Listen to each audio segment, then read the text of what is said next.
Welcome back everybody to the channel. I'm really sorry if you clicked on this title and it looked clickbaity for a moment and almost kind of fishy, because you see all these videos on YouTube about how to make money quickly, and when you try and do it, it almost seems kind of unattainable. I hope that the thumbnail is not clickbaity, because I'm actually giving you 5 ways that I've actually been able to make money this year just with the minimal camera gear, though I wanted to make it a goal this year to actually start making money, because the goal would be in the long run to make this a full-time job. And so for anybody out there who's also wanting to achieve the same thing, I wanted to throw out 5 different ways that you can actually begin making money, especially as we're going into 2024. We're all probably looking at new prospects, new goals, resolutions, and I just wanted to throw this out there. So we're gonna put 5 minutes on the clock. Really, the goal of this is 5 ways to make money under 5 minutes with the gear that you have already. So this is not something you're gonna have to go out and get a bunch of things for. You may have to buy 1 or 2 things, maybe even upgrade your camera, but again, a lot of this can be done with your phone, and these are all ways that I have made money this year. So I have been able to test it. So I'm not gonna throw something out there if I have not tried it and it just seems unattainable, it just sounds unreasonable. So the first one is offer businesses content for their social media, whether it's photos or videos, for an honorarium. I know the temptation, and sometimes you may have to do this, where you can go to a business and offer your services for free. You want to be taken seriously up front. So an honorarium is just a small fee to compensate you for your work. The reason an honorarium is better than actually doing it for free is because A, it's a small time fee. A lot of businesses are gonna be able to afford $100, $200, whatever fee you come up with for whatever package you're willing to deliver.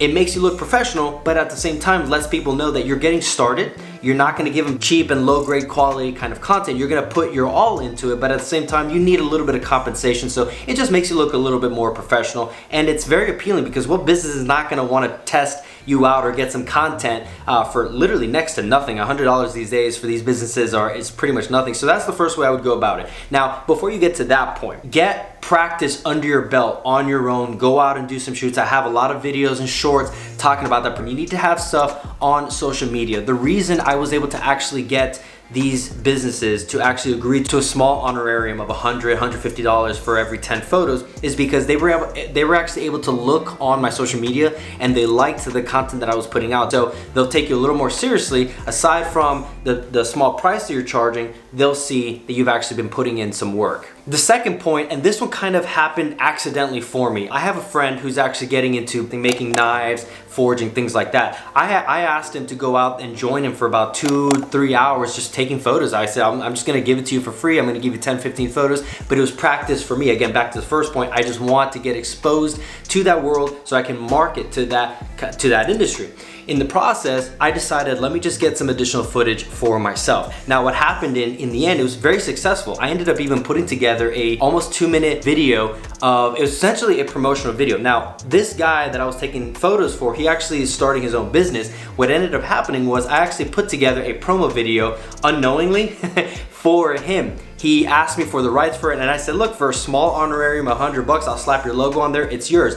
Kind of the same idea with the first point, only in this instance, I was taking photos for free, and I decided, let me just make a video. He loved it, and he actually took it and paid for it. So that was a quick way to make some money, and you can actually take that and spread it across multiple different niches. If you like sports cars and you know somebody who has a sports car, ask, can I go take some photos of it? Make a promotional video, throw that up, see who likes it, see who'd want it. Maybe pitch that to dealerships or put that in contests. You never know what could happen if you decide just to go out, do something for free, get additional content, make something as if somebody was paying you for it, and see who bites. Now, that does lead me to the third point, and that is the friend who I made that promotional video inadvertently for, he actually posted it on his social media, and by word of mouth, another individual who owns another business saw that, reached out to me and said, hey, I'd like to hire you for this. So as you begin to develop all this content for yourself, keep in mind that people are gonna be looking at it, and you never know who's gonna bite, who's gonna want it, who's gonna wanna put their logo on it, and then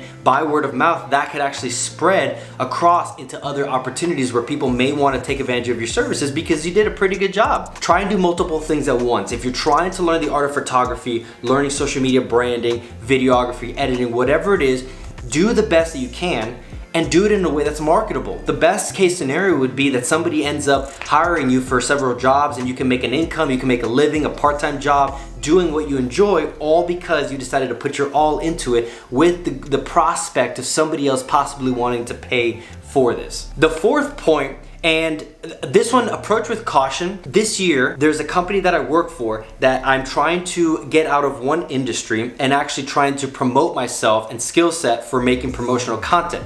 What I actually did was I actually took one of their videos, I re-edited it and actually brought it down from 20 minutes down to 5 minutes. I retained the message, I sent it to the owner, and he actually loved it. And now there was a little bit of talk of possibly doing some work in the future around this realm. But I guess the main point is this: if you find a company that you want to work for, or maybe even a certain product that you would like to showcase, make a commercial about it. Look to see where that business is actually promoting themselves. If they're promoting themselves on social media, they've taken photos or they've taken videos. Already, they've done most of the selling work for you because they understand the value of being online. You don't have to now create brand new content and go pitch them and convince them that they need to be on social media. Look at the brands and the companies that are already on social media and trying to do this. A lot of them don't have the time and the capacity to put all the time and effort into thinking, how does social media work? How does the algorithm work? How can you outreach to people? But they're trying to get in the door. They already understand the value. Those are the companies that you want to go after, because since they know the value, all you have to do is take their video, download their video from an ad library on Facebook, or there's other ones around on the internet,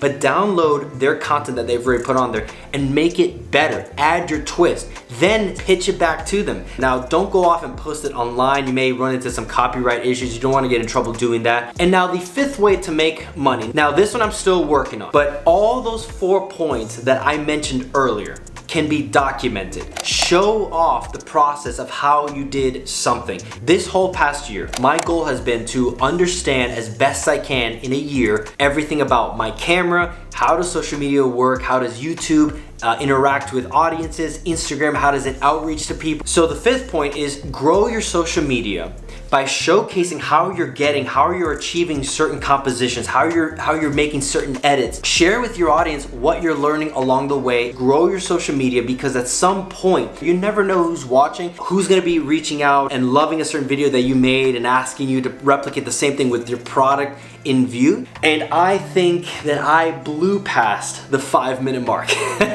I'm gonna try and bring this down to 5 minutes, but regardless, I really hope that you guys all got value from this. If you're feeling discouraged, trust me, I've been there. I'm constantly there more than I would like, but it is one of those things where you gotta think long term. It's not a sprint, it's definitely a marathon. It definitely takes time. You're not gonna have a whole lot of one-hit wonders. A lot of us are gonna have to take time to really hone in our craft. So just be patient, take time, start planning if you haven't already. We're coming up to 2024, so there's definitely a lot of opportunities coming up for everybody. And if you're just into the whole planning situation and you have any more questions, just reach out to me. I'd love to help you guys out. But with that, we've got 2 more videos coming out before December 10th. December 10th will be my last one for this year. I'll have shorts running, I'll have things queued up, ready to go, but I'm gonna stop editing and take a little bit of a hiatus, a little break, and then pick back up January 2nd. So we'll have 2 more after this one.